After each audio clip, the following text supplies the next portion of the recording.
Welcome, everyone. Thank you for joining us for the webcast, Health Benefits, the Hidden Costs of Cost-Saving Programs, sponsored by AIMED Alliance and Alliance for Patient Access.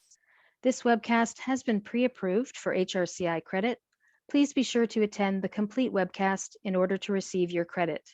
You will receive an email from hr.com within 2 business days. It will include the certification credit information. You may also log into your account and view the credits that you have received. If you have any questions during the webcast, click on Q&A in your webinar controls and type them in. And now it's my pleasure to turn it over to Josie Cooper. Thank you so much and welcome to our West Coast viewers. Good morning. To our East Coast viewers, good afternoon. Thank you all for taking the time to join us for today's discussion on the hidden costs of cost-saving programs. My name is Josie Cooper, and I am the Executive Director of the Alliance for Patient Access, or known as AFPA for short.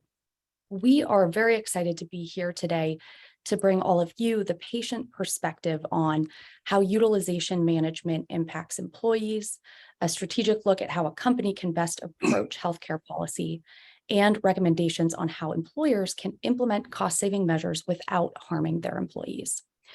So our discussion today is about shedding light on insurance practices, cost-saving programs like copay accumulator programs, and the negative impact that these programs can have on employees and on their families, particularly those living with chronic or rare conditions. So just a little bit about our organization to kick us off. Next slide. So you can see on the slide that the Alliance for Patient Access focuses on 3 principles of patient-centered care: access, value, and the physician-patient relationship. As an organization made up of healthcare providers, we work to support patient-centered care by advocating for policies that will support clinical decision-making, that will allow for patient access, and ultimately will acknowledge each individual's needs within the healthcare system. We have 2 primary methods of advocacy: physician-led working groups, as well as coalitions made up of patient advocacy groups. So while, as you can see on your screen, these working groups and coalitions touch on a number of different disease areas, what they all have in common is a primary focus on addressing patient access challenges like copay accumulator programs. So if I were to summarize AFPA's mission, it's really to support and protect the physician-patient relationship. We really believe that the relationship between a healthcare provider and their patient is really critical, and that that policies should be in place that will allow patients and their physicians to make decisions about care. So we work to empower healthcare providers and their patients to speak up where there are opportunities to address issues related to care through public policy. So that might mean laws and regulations at the state or federal level. But importantly, that also often means policies that are implemented by health plans and by pharmacy benefit managers, which is the case for what we're here to talk about today. So we work to address insurance tactics like those you see on your screen, tactics that can sometimes implement kind of a one-size-fits-all approach. So that includes prior authorization, step therapy, but we're here today really to take a look at the final bullet on your screen here: copay accumulator programs. So before we dive into that, I would like to start with just kind of gauging our audience's knowledge of copay accumulator programs. So I think we've got a poll question here if folks wouldn't mind taking it. Is that going to pop up? There we go. So we'd love to know if you are familiar with copay accumulators, whether your company is using it, or whether this might be the first time you've heard about these programs.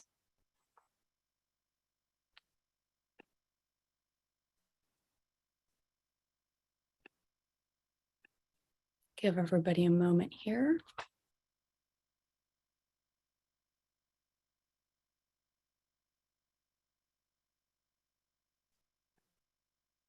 Okay, are we able to pull up those results? Okay. So we have about half who have not heard of a copay accumulator program, and then another about 39% who have heard of it but not using it at this point. So higher maybe than I would have thought in terms of those who have heard of it. So that's great. So for those of you who aren't aware of a copay accumulator program, these relate back to copay assistance. So copay assistance is third-party financial assistance that helps patients meet their insurance cost sharing requirements. This copay assistance is extremely important in helping patients afford their medication, particularly for patients who have ongoing conditions that require continued medication access. So importantly, in addition to helping lower patient costs at the pharmacy counter, this type of third-party assistance also helps patients meet their deductibles and their out-of-pocket annual limits. So unfortunately, many insurance companies and pharmacy benefit managers have now instituted these policies known as copay accumulators, or sometimes these are called copay maximizer programs or copay adjustment programs. But what these types of programs do is restrict copay assistance from counting toward a patient's annual deductible. So a patient uses their copay card at the pharmacy counter, which allows them to access their medication, but the patient no longer receives credit toward their deductible. So when that patient's copay assistance runs out, the patient ends up on the hook for their entire deductible, which can translate to hundreds, even thousands of dollars, even in a single pharmacy visit. And even more challenging for a patient is that patients aren't usually aware of these programs. And so they had been thinking all along their deductible is being met, only to be met with this significant kind of copay surprise. So this can lead to patients with chronic or rare conditions finding the medication that they have been depending on out of reach. So these concerns are really what we're here to talk about today. But before we go further, I do want to thank all of our speakers for making themselves available and for lending their very, very important perspectives. So we have 4 panelists here today. We're going to hear from Crystal Davis, the founding president of the Texas Rare Alliance. Crystal is a parent and caregiver to a child with spinal muscular atrophy. She is a patient advocate and consultant, and is also a member of several rare disease patient advocacy groups. She holds a JD from Stetson University College of Law and is certified in clinical trial design and interpretation by Johns Hopkins University and drug discovery by University of California, San Diego. We're also joined by Jim Turk. Jim has been an active member of the National Multiple Sclerosis Society since his diagnosis of MS in 2008. And Jim offers a unique perspective in MS research due to his master's degree in biotechnology and his former role as manager of biological research at the University of Wisconsin-Madison. Jim wears a lot of hats. He is a consumer reviewer with the MS Research Program and is also part of the Consumer Review Committee at the National MS Society. He's also on a panel at UW-Madison focusing on clinical trials participation and recruitment, and works as a current chair of Wisconsin's Government Relations Advisory Committee. And his work with the National MS Society and disabilities communities earned him the title of MS Activist of the Year in 2019. We're also going to hear from Jason Perot.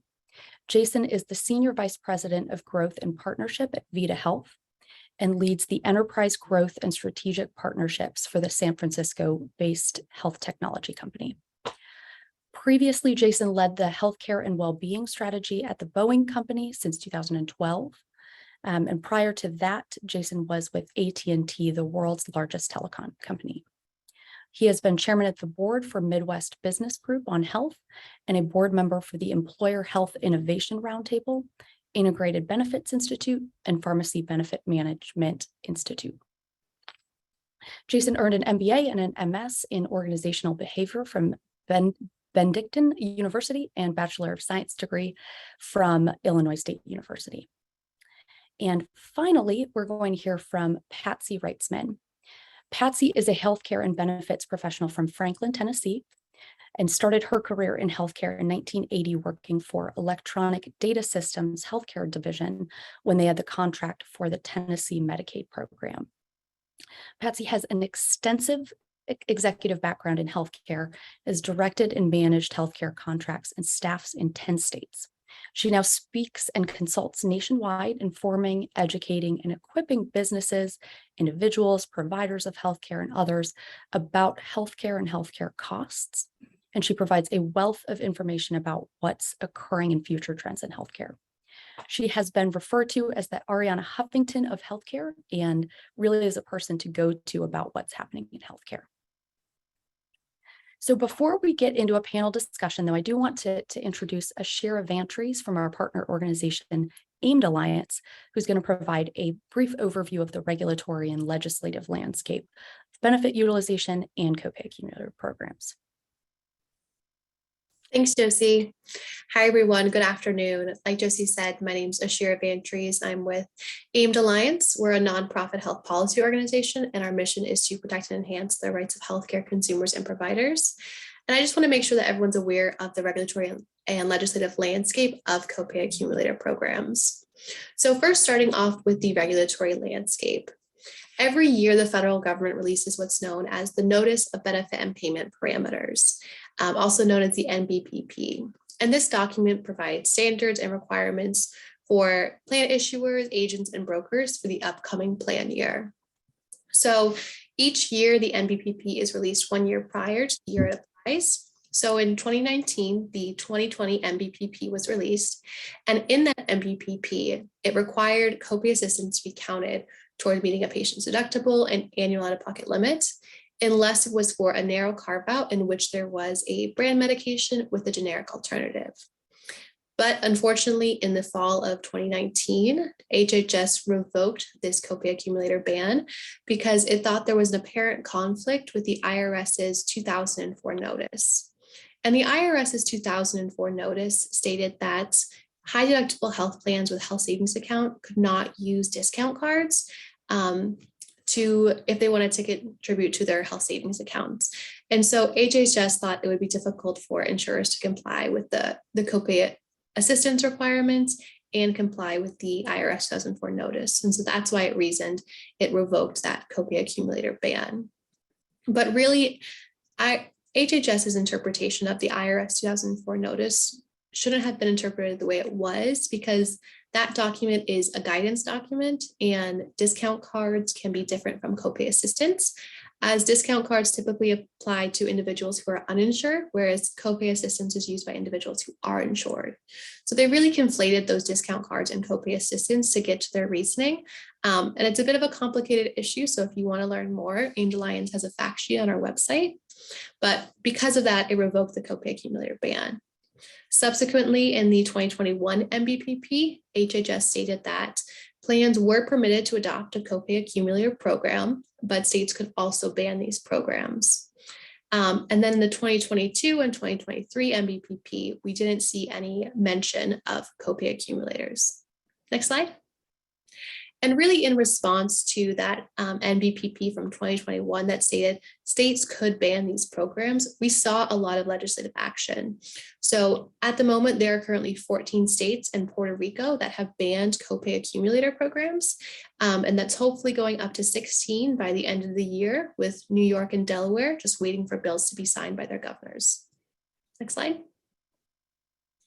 In addition to the amount of state work we've also seen federal legislation to address this issue. So the Help Insure Lower Patient Copays Act, also called the Help Copays Act, is legislation that was introduced this year, which would require copay assistance to be counted towards a patient's deductible and annual pocket limit. And it would also close something known as the non-essential health benefit loophole, which currently allows plans to designate certain medications as non-essential health benefits. The non-essential health benefit issue is a bit outside the scope of today's webinar, but if you're interested in learning more about it, make sure to register for our December 13th webinar on that specific issue. But I think really what this state and federal legislation demonstrate is really the recognition that these copay accumulator programs can be very harmful for patients. And so there's a need to take action to protect them, to ensure that when patients are navigating their healthcare journey, they get to focus on their healthcare journey and not trying to figure out what these copay accumulator programs are. And as I think the panel will explain today, there's a lot of ways employers can take action to protect their employees as well. But that's the regulatory and legislative landscape. Thanks. Thanks so much, Ashira, for that overview. I think it's helpful in understanding kind of where this stands as an issue, but also how important it is for employers while we continue to advocate for reforms to play a role in this. So for just a little bit of additional background, over the last couple of years, I should say, we've really witnessed kind of a reinvigorated conversation around healthcare and access issues for patients. As the coronavirus has continued to dominate the headlines, it's exacted a very, very heavy toll on patients, and particularly those with chronic and in many cases, rare diseases. So what are these? You'll find here just a list of examples of common chronic and rare diseases. Chronic diseases are conditions that last 1 year or more and require ongoing medical attention or limit activities of daily living. And rare diseases are considered rare if they impact fewer than 200,000 Americans. And again, you can see examples here, but it's estimated that 6 in 10 adults in the US have a chronic disease, and 4 in 10 have 2 or more. So that's a lot of people who are in the workforce who are impacted by these conditions. And there are also over 7,000 rare diseases, and so many that 1 in 10 Americans actually has a rare disease. So while you might think you don't know anyone with a rare disease, chances are there are people in your companies that are impacted by these rare conditions. So we've got one more poll we'd like the audience to participate in, if you can, if we can get that pulled up. Would love to know if folks feel like someone with a chronic or rare disease.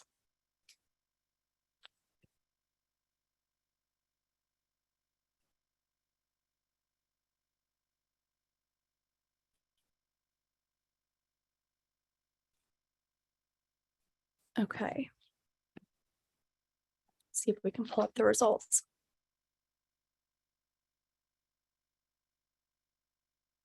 Are you able to get those up? Okay, it's looking like the poll might. Josie, there is something wrong, but if No you worries. continue on, I will get that one so we can launch it in just a moment. I think we'll just keep moving. But point being, these are conditions that are impacting significant portions of the workforce, and people who might need copay assistance to address the chronic diseases or the rare conditions that they're living with. Next slide. All right, so I'd like to move into our panel discussion by discussing sort of this employer market and the large transition of employees in what has been termed by many the Great Resignation. This transition has given employees more flexibility than ever in leaving current positions and finding new ones. Patsy, I'd like to start with a question for you. It seems like employers really need to be considering, given all of this, how to provide strong benefits for employees. You've worked with a lot of organizations throughout your career, nonprofits, government agencies, larger companies. When you're working with these companies, how do you help them realize that they need to be placing people at the center of their healthcare policies? I'll reference something you said that when we look at the numbers, 4 in 10, 6 in 10, I think as healthcare professionals, we don't realize the number of people on our staff who are consistently greatly impacted by healthcare costs. And I'll mention a couple of things. With the company, healthcare costs the direct impact is usually the number 2 item on your profit and loss statement. But if you look at the indirect costs like productivity, et cetera, and if something you mentioned earlier, if I'm using those discounts and all of a sudden I may go and I may have to come up with my deductible at one time, hundreds or thousands of dollars, just the stress alone of that is going to affect my productivity. So as a healthcare professional, I think you're a jack of all trades. You have to know about everything, but I don't think there's ever been a time in history where it was more important for us to know about the healthcare component. And we have insurance brokers that we work with. And I'm going to go back to your first slide, Josie, where the cost saving programs, it's a great marketing tagline, but we had better get in and know that that may not be cost savings for us or our employees, but in fact, cost savings for them. I'll just throw this out. You put up a slide with all of your alliances. It takes time to learn, but there are so many organizations that if we made a call or two to the organizations to say, what do I need to be looking out for in our insurance carriers and what we have?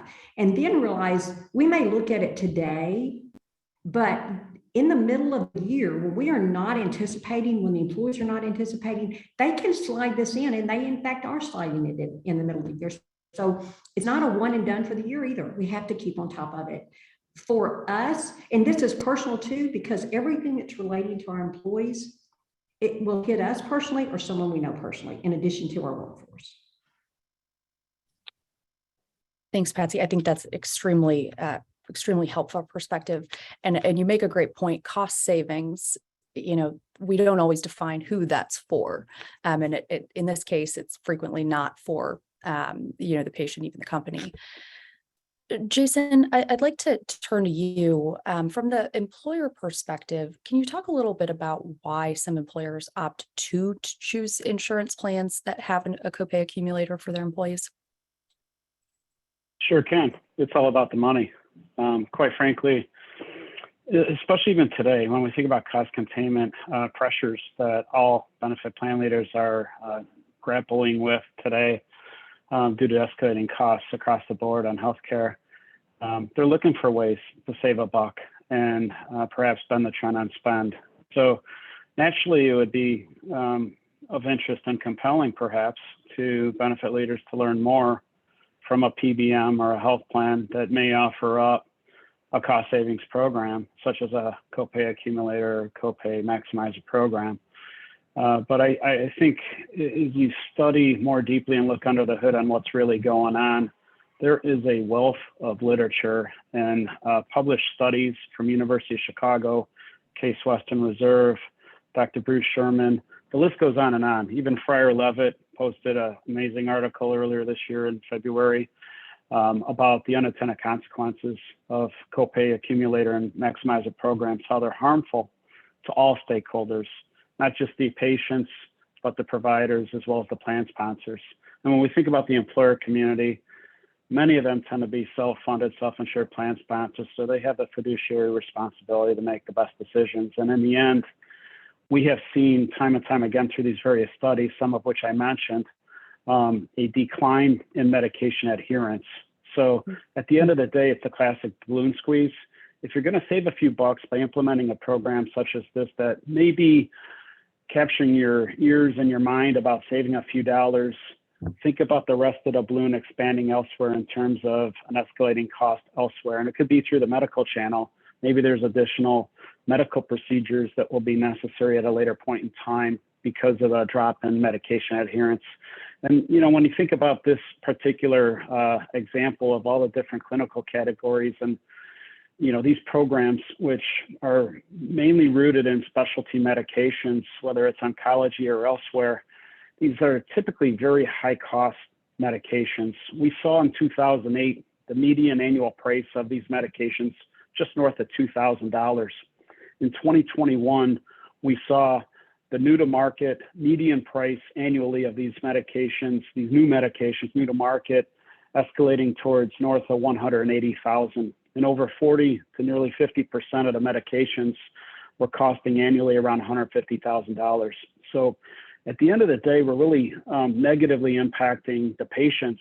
And I think at the end of the day, as a plan, sponsor, as a benefit leader, we need to think about the big picture here. And there's some really troubling statistics when you think about medical affordability today and where we're at as a nation. We have 100 million Americans, over 41% of Americans that are grappling with medical debt.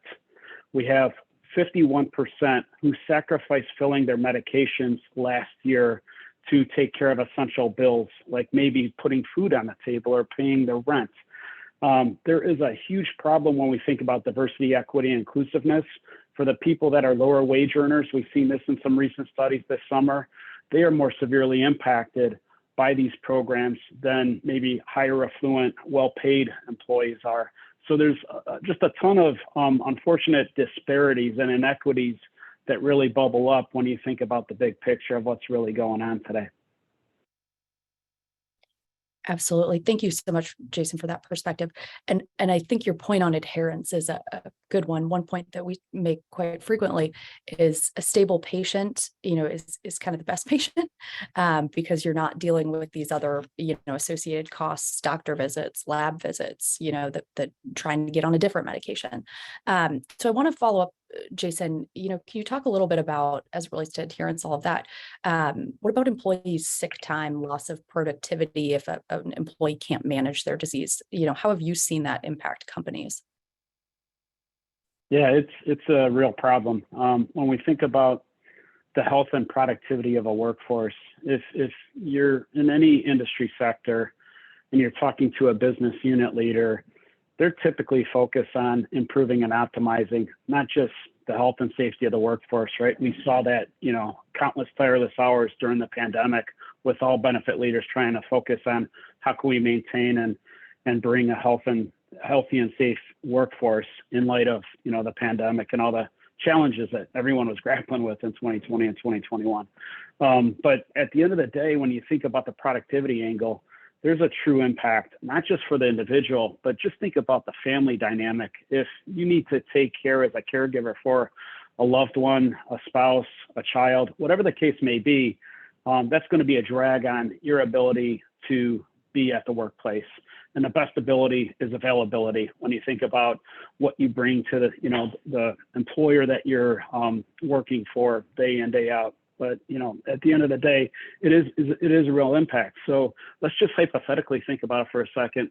Let's say I'm on a specialty medication that is working really well, and I might have been on this medication. It's a maintenance medication for my disease state for many years, and suddenly I'm faced with an impact by a copay or accumulator or maximizer program. Those patient assistance dollars that I was receiving previously that are no more are absolutely hurting my financial ability and affordability of what I can really cover and pay for out of pocket, through my own plan design. And I think the whole point of patient assistance programs is they're for the patients. They're not for the PBMs. They're not for these third-party entities that are serving as the coordinator. They're not for the health plans or the PBMs. These are for the patients. That was the whole intent from the very beginning. So I think we've lost focus with some of these clever schemes to introduce savings opportunities. And in the end, as I mentioned on a medication adherence, let's assume my disease state worsens because I can no longer afford, for whatever reason, those specialty medications that could be life-saving. And I'm now newly admitted into the emergency room, have an inpatient hospital visit, and I'm off the clock, right? I am unproductive. And in the end, I might require more surgical procedures in the medical channel, and then perhaps other medications that might be newly prescribed, down the road. So there's a myriad of problems and issues that will counteract against, maybe my productive state where I was previously. And that's, again, part of the unintended consequences that I was trying to articulate early on is there's a bigger picture impact when you think about the productivity. And it's a very important topic when you talk to any business unit leader in any business. What can they do to optimize their productivity and improve everything they're doing from a workforce, standpoint? And this is one little way that I think benefit leaders can embrace and adopt solutions to avoid some of these programs that in the end are going to really impact negatively their productivity. So you think by avoiding a copay accumulator program, you can keep work folks in the workforce more productive, more stable. Yeah, without copay accumulator and copay maximizer programs, you're not introducing a program that in the end has proven time and time again that it will result in a decline on medication adherence. At the end of the day, we want to improve and increase medication adherence by all of our employees and covered eligible, dependents. So yeah, that's really the key to the game. But I would even argue that there's a myriad of other savings opportunities that can radically disrupt and address this whole model as we know it today, that can offer superior savings opportunities than some of these programs by which, there are negative unintended consequences for all stakeholders. Absolutely. Thanks, Jason. You made a point about caregiving, and I'd like to turn maybe to you, Crystal. You're a caregiver to a child with a rare disease. You've started a nonprofit to improve access and treatments for those living with rare diseases. Can you talk a little bit about that? Can you talk about the role that copay accumulator programs have had, the impact they've had on your rare disease families? Yeah, absolutely. And spinal muscular atrophy, Hunter's condition, is a really great use case for this. So Hunter was diagnosed back in 2011. And at the time that he was diagnosed, doctors came into the room and they looked at us and they said, well, we're sorry, there's no treatment, there's no hope. All you can do is take Hunter home and enjoy what time you have left with him, which we expect will be about 3 months. We acted with relentless urgency and secured an N-of-1 clinical trial for Hunter in Mexico. Hunter is now 11. And the first FDA-approved treatment for SMA came through on December 23rd of 2016. And it truly was the greatest early Christmas present that could ever be given to the SMA community. SMA is the leading cause of genetic infant mortality. It very quickly robs the ability to move, swallow, and ultimately breathe. And it's viewed oftentimes as ALS in infants. And so we have this really devastating condition for which there was no treatment, and now we have a treatment. But those treatments can only help when the patients can access them. And we have 3 approved treatments now. One is a gene therapy. So it's a one-time treatment, and gene therapies don't really have the same impact when it comes to the copay accumulators. But our 2 other treatments are maintenance treatments, disease-modifying treatments, and they are an antisense oligonucleotide that is provided via an intrathecal injection every 4 months. And then we also have a small molecule, which is given daily. And so this is where the copay accumulators come in and can restrict access to those treatments. And they have not impacted our family, but I have heard from families in absolute devastation in knowing that they have a treatment and now there is a barrier to access that can prevent their children from growing now as average children if they are pre-symptomatically diagnosed and treated. And when they have a health crisis with spinal muscular atrophy, it's because those motor neurons, which are non-renewable cells, are being killed off by the disease progression. So if they don't receive those treatments, the impact, the effects they're permanent. You can't make up that ground again. And I think another use case is in the HIV/AIDS community. We have treatments that now help prevent the transmission of HIV. And what we're seeing in some of these cases is we're now seeing carve-outs where maybe they will not include the coverage of generics within the copay programs. And there are generic programs for those treatments for HIV. And so if patients cannot access those, then we will have more HIV transmission. And sadly, we will have more babies born with HIV, which I think is pretty unacceptable. And it really impacts not only the patient, but it impacts the entire family. It impacts the parents' ability to work. It impacts the siblings. If the parents have to reallocate family funds to pay for treatments, then you'll see things like child activities, maybe piano lessons and sport activities that the family can no longer fund, and summer camps. So it really impacts the entire family environment. Thanks so much, Crystal. It's really powerful, and it gets to a good point too about rare disease. Most rare disease, or I think 1 in 2, impact children, and so you're talking about parents having to deal with this, deal with their child being sick, and deal with these types of programs that are impacting their ability to even participate in the workforce. Yeah, and when they talk about the cost often of the treatment, it's done in a vacuum, and you have to realize for these conditions, those costs it's not either the cost of the treatment or you just don't pay for that.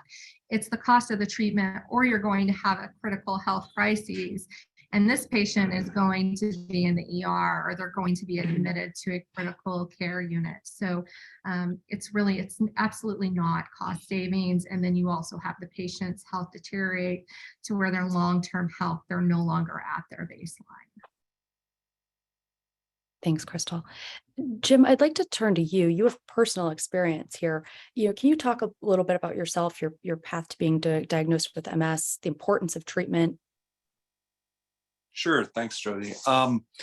So my situation was when I was throughout my 30s, I really started to have symptoms of MS, only I didn't know that that's what it was. And part of it was because I was such a healthy guy. I was, I was really athletic. I was running marathons. I was also burning the candle at both ends. I was working full time. My work had suggested I go for a master's degree, so I did that. I have a family. I was drumming in a band, so I was doing all those things that I guess the stereotypical guy would do just to have fun. I was kind of living it up. And so as a result of that, and because I was in really good shape, doctors would tell me when I would come in with symptoms that I was just imagining it. I was just stressed out. It was lack of sleep, whatever. So it wasn't until 2007, so I was in my late 30s, that I was actually diagnosed. And that didn't happen until I was trying to run one day and just fell on my face, right? Just after a couple of minutes. So I knew something was going on. And after that, I just started doing as much as I could with the MS Society, because I have a research background. So it was really important to me to talk to other people about the importance of joining up in clinical trials and getting on the right medications. Now, there weren't as many medications available when I started, but they've increased pretty greatly. But I've been pretty fortunate in terms of my condition. But MS can range from anywhere from temporary blindness in one eye all the way to being a quadriplegic. I have friends that are quadriplegics and stuff like this, or can't talk anymore, have a tough time swallowing. I have a tough time swallowing. It's kind of all over the board. So, and you never know what tomorrow's going to bring when you have MS. It's like you were talking about a lot of other diseases too. It's a chronic condition. So it's progressive. You don't know what's going to happen. So access to treatment is really critically important. Yep, exactly. Can you talk then, as you think about having consistent access to treatment, can you talk a little bit about your experience learning about copay card programs, how those are impactful to the MS community? What's the impact of copay accumulator program? Yep. I have a couple of examples. One is, for me personally, I was in my medication switched. I was on injections for a long time. And then switched to an infusion, which is an IV treatment, right when it was improved in maybe half a dozen years ago or something like that. And it was very clear to me that it was going to be difficult to pay. And I had insurance at the time through my employer. And I just wasn't, for some reason, I was having difficulty, or I got in a weird bill or something like that. And so I went up and asked about it, and they sent somebody else from the hospital back to me, somebody in HR or somebody that handles the copay accumulators and or copay assistance, and she told me about it and suggested that I do it. And basically, I couldn't have continued my treatment without it. And I know so many people are in that same boat, because it's just, MS treatments are almost entirely 75,000 to 120,000 a year. I think for this year, depending, even if it's been on the market a really long time, they switch the patent enough that generics just aren't available. And for the rare cases that generics are available, it's people are so affected by different side effects by the generics, even that they might only have luck with a brand name or something like that. So no matter what, it would affect them. And so it's a really difficult and life-saving thing. And I know a lot of people that depend on the copay accumulator. Thanks so much, Jim. I think that's really important perspective about the importance of making sure that patients can continue to utilize copay assistance. That's what it's there for. Yep. So, now that we've heard from both Jim and Crystal, I'd like to turn back to you, maybe Patsy. Hearing all this, what do you think the major considerations are that employers, should be thinking about as we're talking about copay accumulator programs? A few things come to mind. One is, I don't think we realize the power of our voices as a representative of companies. When individuals go talk, it doesn't have as much power. But if we will come armed, and like even taking this seminar, realizing the great impact, be educated, in two ways. One, go to your legislators and get laws changed, just like now with it, I think the 14 states or whatever. Get some changes made. And what's happening with part of these accumulators is they are saying, if somebody else is paying the difference, but then they're not applying it to the patient's copay or deductible, but somebody's paying it. So can we get a law changed where that would apply? If somebody else even is paying it, it applies to us. When you are dealing with your individual representatives of insurance carriers that you're dealing with, be knowledgeable. They know we're not knowledgeable sometimes because we don't have the time to be. Be knowledgeable. Go with those studies. Go to say there are laws in 14 states and we're not accepting of that. So knowledge is power. There's power in plural people. There's power in companies. And healthcare, we've got to become knowledgeable about. If we can unite as companies, small businesses, medium businesses, large businesses, we can get some changes made. But it comes back to the changes need to apply to what do our employees need? What is harming them with their health? What is harming them financially?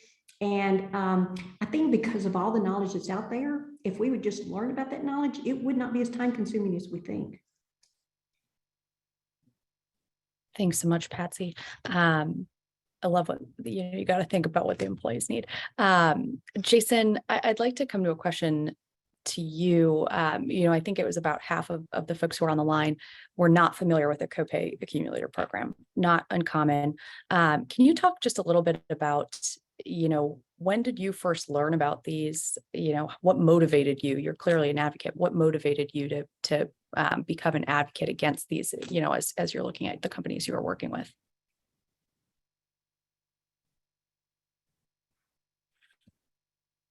I think you're on mute. You're right there. Thank you so much. Appreciate it. Yeah, so this dates back to like 2013. There was, I'd say, an interest by some of my vendor partners, mainly health plans and PBMs, to sell for how they could provide a cost savings program beyond other cost savings programs. And I think really the net is, if you really look under the hood at any cost savings programs, ask your PBM or health plan, how are they monetizing these programs? Are they charging you, whether it's transparent or not, any type of per member per month fee to try to monetize it? Or is there some other mechanism by which they're, either staying revenue whole, neutral, or, maybe it's a new profit center, a new revenue opportunity that they can leverage. So there's this ton of cash coming from pharma in the form of patient assistance programs. Many patients are benefiting from these programs for years, predating 2000. So, we're talking over 20 years. And there's just this ton of cash. So how do you mechanize a process to pull that cash in, perhaps to offer up some savings opportunity to the self-funded, self-insured plan sponsors, the employers? And how do you mechanize this in a way that can serve their own interests and, maybe the employer's interests from a savings opportunity on the surface that might look appealing, as I mentioned. But, back in 2013, 2014, there was a lot of dialogue around what could these programs even look like, and how can we even stand them up, and how could they be mechanized to coordinate what needs to get done. And as you look under the hood, there's a few things that are very problematic to me. Number one, as a benefit leader, I needed to solve for, if I were to move forward with this, what do I need to do to properly stay in line from a benefit compliance, benefit governance standpoint? Do I need to update my summary plan descriptions? Do I need to issue a summary and material modification that addresses these changes that are being made? Because at the end of the day, it is a plan design impact or change. The second thing is, how on earth am I going to communicate to my employees this new change? So for all these prior years, they're receiving these funds and they were benefiting from that, not a bad thing. And now, no more. It's going to basically zero out, and they're not going to benefit from these patient assistance programs. And some of the programs way back in the early days were, structured based on wage income levels. And, I would say there are more compassionate programs for maybe lower wage earners. And over time, they've morphed and evolved into, if you have this disease state, if you're on this medication, you're eligible, and they'll write you a letter for, if you qualify, for maybe up to $20,000 or more for the year. So the whole point is, there's a lot going on with how can I even communicate this out to my members? And this is so convoluted and complex that, that number one, it was a showstopper on the SPD SMM. Number two, the communication going out to the members. We were laser focused on the member experience and making that better tomorrow than what it was yesterday. And the more I dug into this, the more I realized we're taking 3 steps back when we think about the unintended consequences and the impact to the people that need these dollars the most. I would say the devil's advocate approach was, well, look at it this way. If you have a high deductible health plan with a high deductible, or if you have a PPO plan or whatever you may have, you have people that are receiving these, let's say, artificial funds from this other source, and they're not paying their fair share to meet their deductible and their annual out-of-pocket maximum if they even, reach that level. And at the end of the day, when you think about the people that are on specialty meds with the high-cost nature of these, many of them are not just meeting their annual deductible, especially if they're in a high deductible plan, but they're blowing right past all the way up to their annual out-of-pocket max. And then it doesn't matter what they incur on a medical and pharmacy, because typically the plan is paying 100%. Granted, it's covered and they're eligible for it for everything subsequently thereafter for the remainder of their benefit plan year. So there's just a lot of, I would say, mechanics behind that. But at the end of the day, that message that I would have had to send to the members would have been negative, would have been questioned. And, it just, at the end of the day, I don't really care if we can give stuff away for free, whether it's from me or whether it's from some other source. I want more participation and engagement, utilization, adherence for those programs and plans that can benefit them, not less. So that was kind of the long-winded answer, but hopefully that gives you some perspective on some of the things the employers need to think about from an SPD, benefit compliance, communication. Good luck on, sending out a clear communication. And then lastly, thinking about, what's really going on, where are the financial interests at the end of the day? And it's really, these other entities that are trying to account for that cash and reap the benefits of it. Thanks, Jason.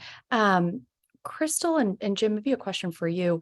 Navigating chronic or rare diseases is obviously a journey. It's time consuming. It takes a personal toll on people, on families. As you're talking to your patient advocates, the folks that you work with, how do you recommend that they talk to their employers about these types of issues? Or what do they wish, employers knew? Yeah, Chris, do you want to take this, Crystal, or do you want me to? Go ahead. Okay, so I would just say, if you're talking to your employer, just say, basically inquire about it, but also, just like Jason was saying, you want to advocate against it, because the more that insurance companies help you out or allow you to be helped, the more you're going to be productive in the workplace, right? The more you're going to succeed in your journey with your disease, whatever that may be. And the more productive you're going to be in the workplace. And so that's what I would really emphasize when you talk to the HR representative, because, like I was saying before, if my treatment was $70,000 a year and it was twice a year, so $35,000. If my maximum pharmaceutical benefit is $20,000 or something like that, then the insurance company is on the hook for $15,000. If they don't give me a bill, or if they don't allow me to get that treatment until I pay my maximum out of pocket, which was $6,000, I'm just going to stop treatment, which means I'm going to get sicker faster, and I'm going to be much less productive in the workplace. So it just doesn't make sense if you do it any other way. That's what I would say. Just and make sure that they know in the workplace that you're going to be much more productive and lead a better quality of life. So morale is going to be better too if you stay on your medication, and that can't happen unless copay assistance continues to be allowed, basically. Yeah, Thanks, so Jim. Anything to add, Crystal? we had a call to action a couple years ago. There was a letter that went out by one of the companies that all of their commercial plans was going to include copay accumulator by a date certain. So we activated patients and had them contact their employers and share exactly how this would impact them.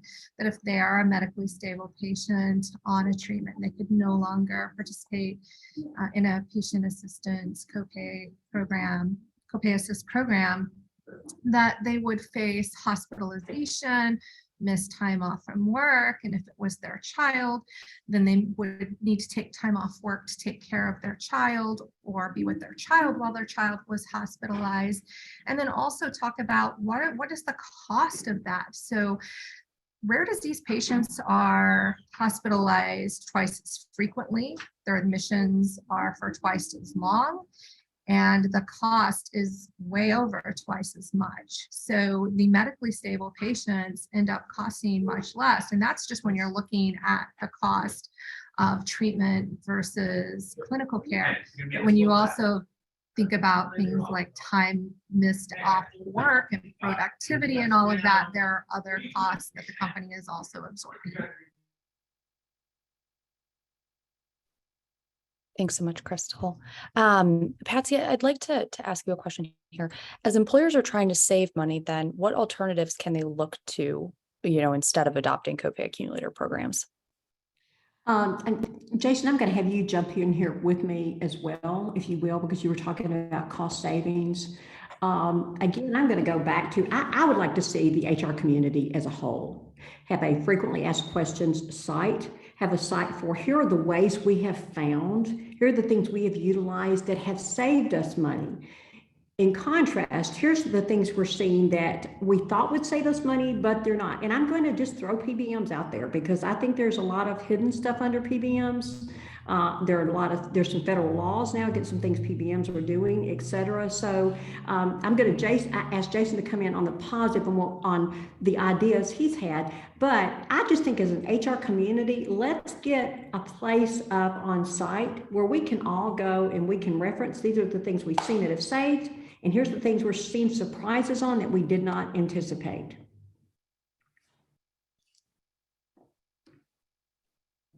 Yeah, Jason, there's a mirror. Yeah, that's great insights. And, I just to add on to that, I would just question the dynamic of when you look at this entire space, whether it's the health plan or the PBM, there's a ton of medications, especially in the area that we're talking about today, that are administered through the medical channel. So when you think about the rebate game, which is a whole nother story that we can unpack for days, there's a ton of rebates that are up for grabs through the medical channel as well as through the PBM channel.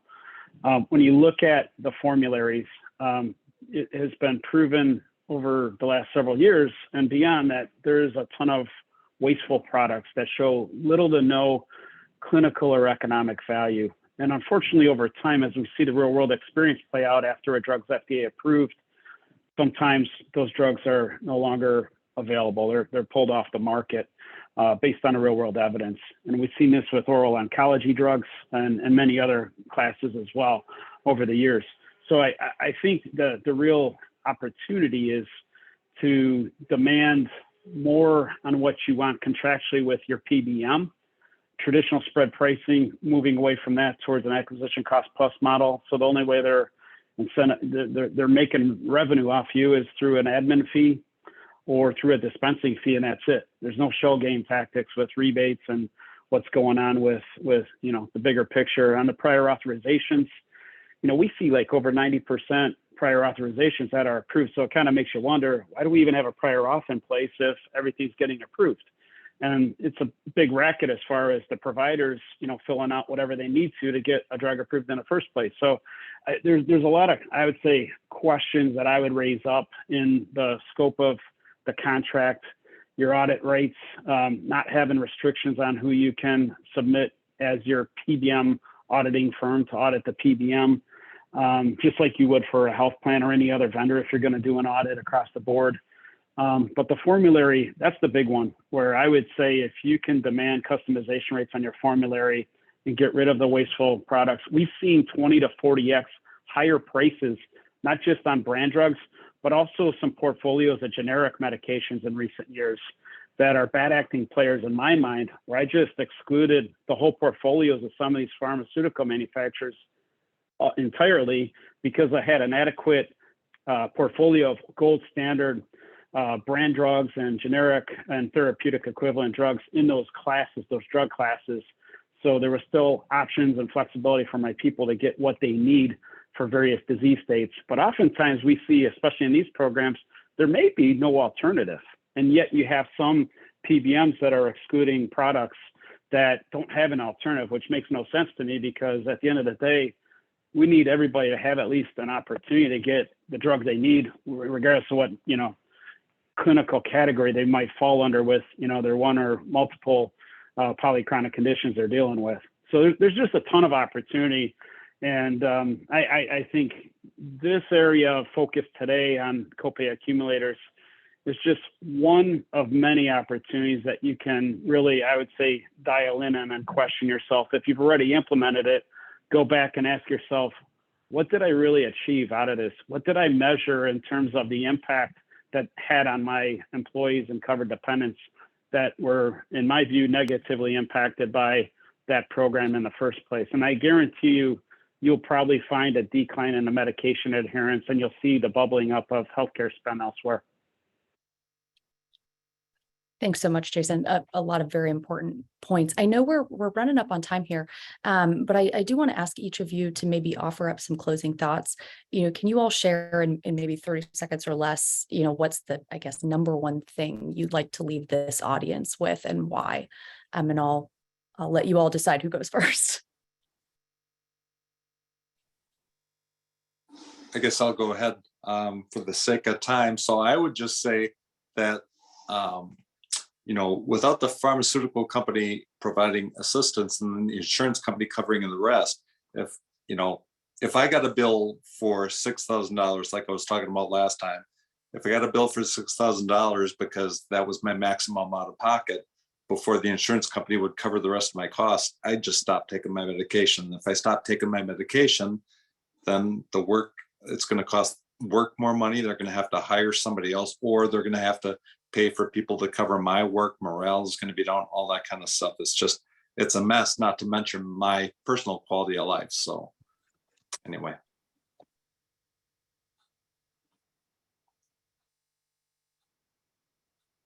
I'll go next. One is realize the impact you have being in HR, because you can have a huge impact.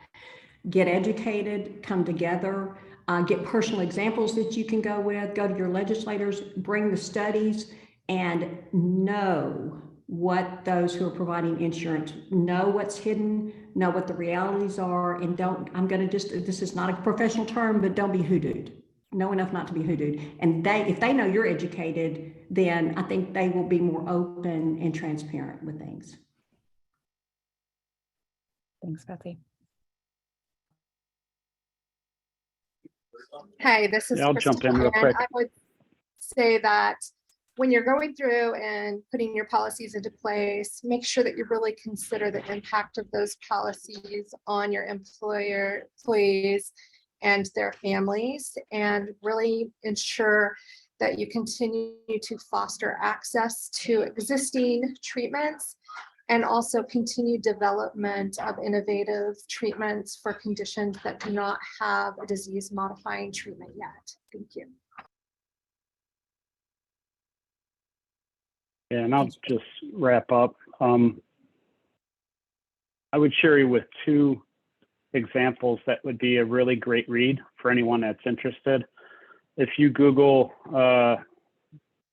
tackling cancer while battling the insurance system, it was a perspective from a cancer patient written on September 9th, 2022 in the Washington Post. And it was all from her patient experience dealing with this very topic.